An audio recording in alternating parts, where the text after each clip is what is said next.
नमस्कार मंडळी, आज तुम्हाला मी पनीरची झटपट बनणारी जबरदस्त अशी टेस्टी रेसिपी बनवून दाखवणार आहे। तर पनीरची रेसिपी बनवण्यासाठी इथे मी पाव किलो पनीर घेतलेले आहेत। हे बाजारामध्ये असे क्यूब्समध्ये मिळतात। ही रेसिपी बनवण्यासाठी सगळ्यात आधी आपण एक वाटण बनवणार आहोत।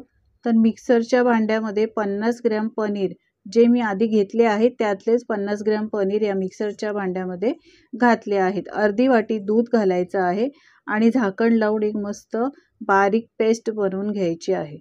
तर हे बघा मी अशा पद्धतीने बारीक याची पेस्ट बनवून घेतलेली आहे। कढईमध्ये मी 2 ते 3 चमचे तेल घातलेलं आहे।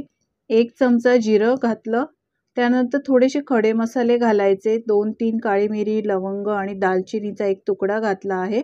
एक मोठा बारीक चिरलेला कांदा या तेलावर परतवून घ्यायचा। कांदा चांगला कलर चेंज होईपर्यंत परतवून घ्यायचा। कांद्याचा कलर चेंज झालेला आहे, अगदी ट्रान्सपरंट कलर झालेला आहे। यापेक्षा जास्त आपण कांदा शिजवून घेणार नाही। आता एक बारीक चिरून घेतलेला टोमॅटो घातलेला आहे। इथे तुम्ही टोमॅटो पेस्टचा सुद्धा वापर करू शकता। कांदा आणि टोमॅटो चांगला परतवून घ्यायचा आहे, नरम होईपर्यंत, सॉफ्ट होईपर्यंत छान परतवून घ्यायचा आहे। आता कांदा टोमॅटो चांगला परतवून झालेला आहे। मसाले घालूया।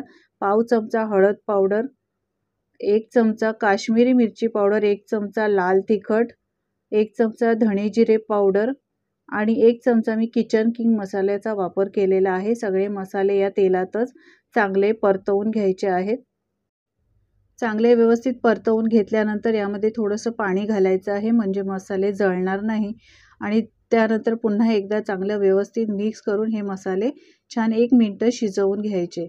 यानंतर मी इथे 1 चमचा आले लसूण पेस्टचा वापर केलेला आहे। आलं लसूण पेस्ट या मसाल्यातच चांगला सुगंध येईपर्यंत परतवून घ्यायचा।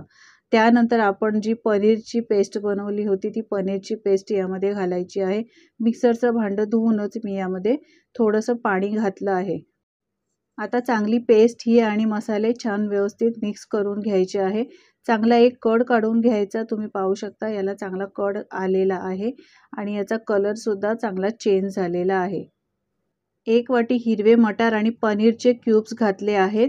चवीप्रमाणे मीठ घालूया। थोडीशी कसुरी मेथी घालायची आहे। कसुरी मेथीमुळे भाजीला फ्लेवर खूप छान येतो।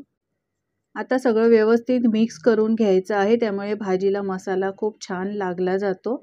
अशा पद्धतीने मिक्स केल्यानंतर झाकण ठेवायचं आहे आणि 15 ते 20 मिनिटं मंद गॅसवर ही भाजी छान शिजवून घ्यायची।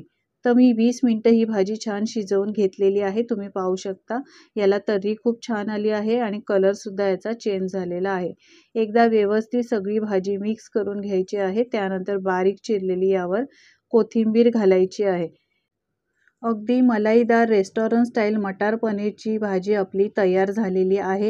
ही भाजी तुम्ही नान बरोबर, चपाती बरोबर किंवा भाताबरोबर गरमागरम खाऊ शकता। खूपच चवीला टेस्टी लागते। आपण कोणत्याही जास्त मसाल्याचा इथे वापर केलेला नाही, तरी सुद्धा ही भाजी तुम्ही पाहू शकता किती क्रीमी टेक्स्चर याला आलेला आहे। तर एकदा अशा पद्धतीने ही मटर पनीरची रेसिपी तुम्ही नक्की ट्राय करा।